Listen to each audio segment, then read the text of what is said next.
On October 14, 2012, millions of people around the world eagerly watched a record-breaking feat when Austrian skydiver Felix Baumgartner jumped from a height of 39 kilometers to the ground. He reached a speed of 142 kilometers per hour and deployed his parachute just a few thousand meters above the ground. However, what's noteworthy is not just the unprecedented record, but also the logo printed on Felix Baumgartner's helmet and parachute. Yes, you guessed right, it's Red Bull. For people around the world, this energy drink brand has become so familiar. It's so popular that besides Coca-Cola and Pepsi, Red Bull is the most recognizable global brand. However, the story behind Red Bull's success is not an ordinary one, but rather a highly creative and smart strategy. The truth is, Red Bull is not just a beverage company, it's much more than that. To learn more about it, please keep watching the video.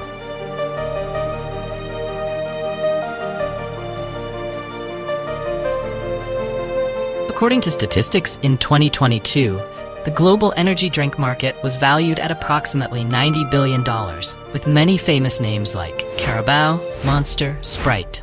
However, none of them can compete on equal footing with the reign of Red Bull. In 1 year, Red Bull sold 9.8 billion cans in 172 countries, which means the number of cans sold annually is even larger than the world's population. But when we look back to the past, this energy drink had a very humble beginning.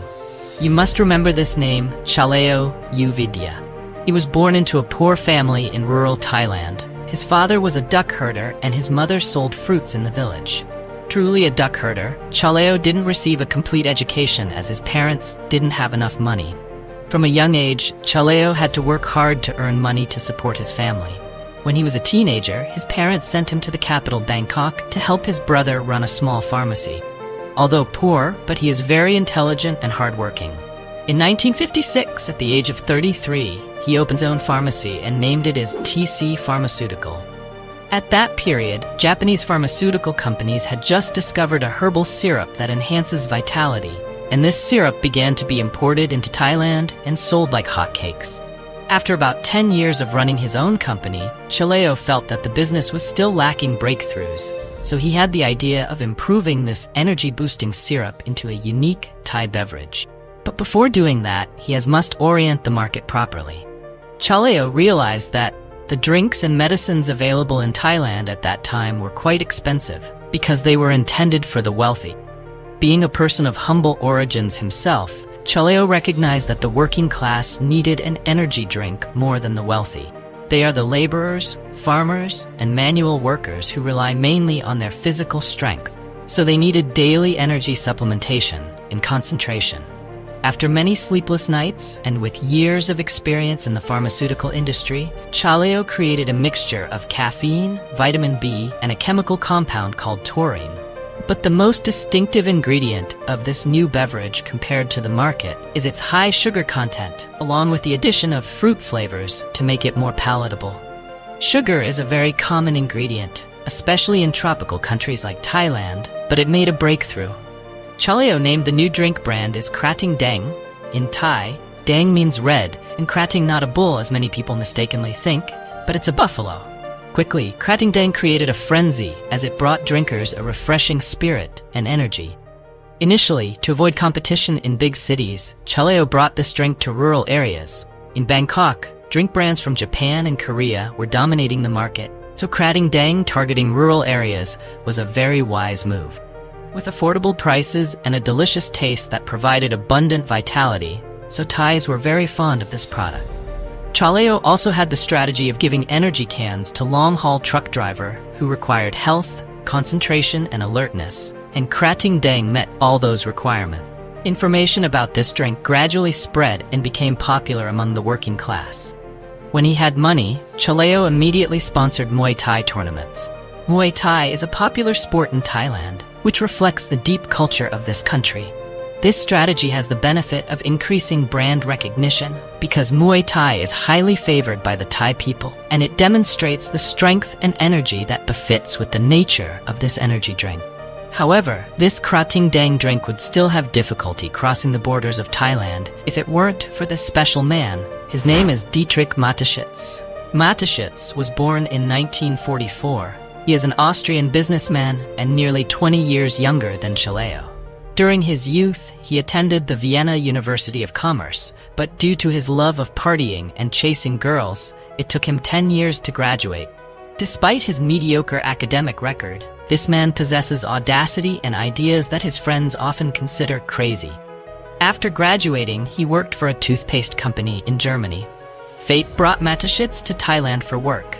After a stressful meeting, he felt exhausted and went to a small local store where he bought an energy drink, and the shopkeeper gave him a can of Krating Daeng.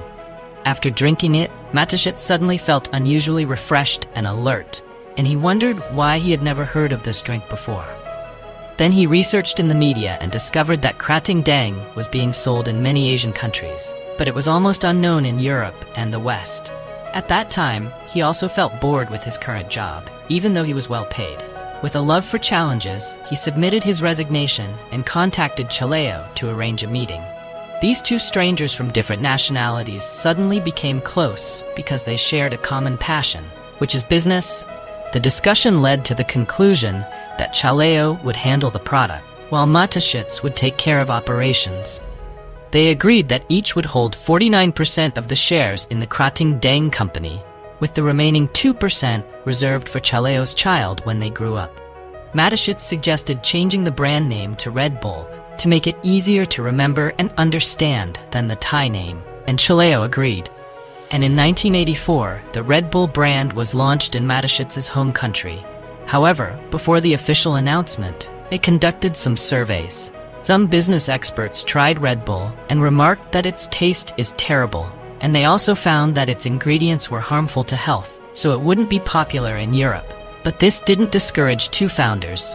They began to improve the product. Most importantly, adding carbonation to resemble popular drinks like Coca-Cola or Pepsi. Mateschitz even had a bold idea. He wanted this drink to convey a sense of class rather than being for common people, as it was in Thailand. So he decided to sell it at twice the price of other carbonated soft drinks. On April 1st, 1987, Red Bull was officially launched in Austria. To reach the premium market, it was sold in some ski resorts in the country with just a small team of 6 sales and 1 secretary. They had big ambitions, but Mateschitz understood that he didn't have enough money to run expensive advertising campaigns on TV, newspapers, or sponsor major tournaments. So, this bold man implemented a smart, low-cost marketing campaign. Mateschitz is aimed university and high school students, choose people with good academic achievements and influence over others to be the brand ambassadors. Mateschitz gifted them Mini Coopers, painted with the Red Bull logo, and even sponsored them to attend parties to promote Red Bull to everyone. Mateschitz's goal was to change the purchasing habits of young people. He hired girls in sexy clothes to distribute free cans of Red Bull on high school, universities, and colleges across Austria. Enthusiastic sales staff visited bars to suggest to bartenders to use Red Bull as an ingredient in their drinks. Red Bull intentionally left empty cans at bars and schools to create curiosity and familiarity with the brand. This low-budget marketing strategy proved to be incredibly effective. In its first year of launch, this energy drink sold 1 million cans. Due to the extensive free sponsorship, Mateschitz invested almost all the capital into advertising. But he believes it was a worthwhile investment because in second year, the number of Red Bull cans sold doubled and continued to double each subsequent year. From Austria, Red Bull gradually became popular across Europe. Ambitions grew, and Red Bull needed new marketing strategies. Advertising on the media seems quite expensive and faced too much competition, so Mateschitz chose a different path. He had a great passion for extreme sports, and that's why Red Bull sponsors these events, such as bungee jumping, off-road racing, martial arts, and skydiving. By sponsoring them, Red Bull wants to assert that they were not just a drink product, but also create a lifestyle. Gradually, the Red Bull logo became a symbol of boldness and strength. In 1997, it began to penetrate the US market, despite the presence of formidable competitors like Coca-Cola, but Red Bull remained steadfast with its traditional taste. Once a reporter asked Mateschitz why he didn't change the flavor to be more competitive. Mateschitz responded that Red Bull has never focused on the product, but instead focused on building experiences. Indeed, its core lies not in the drink itself, but in the feeling it evokes. To achieve this, Red Bull made efforts to sponsor numerous sports events, and they even had a strong F1 racing team. The Red Bull racing team has won championships several times, contributing to the brand's global fame. Instead of just advertising on TV or in newspapers to convince customers to drink their product, Red Bull has invested a lot of money in internationally renowned events, primarily extreme sports. Nowadays, the company sponsors over 500 famous athletes in both professional and amateur sports, from soccer, hockey, racing to skydiving.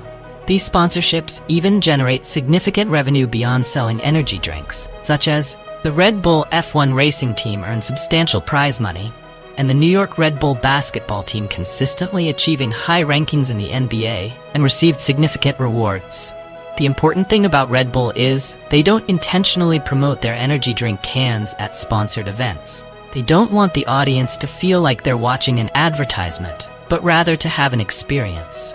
Thanks to this approach, the brand is more easily accepted, and sometimes people completely forget that Red Bull is a beverage company. They just think of Red Bull as a program for thrill seekers and a symbol of strength and power in sports. Thank you for watching the video. I'm Honey Badger. Don't forget to like and subscribe to the channel to receive the latest videos. Now goodbye, and see you in the next videos.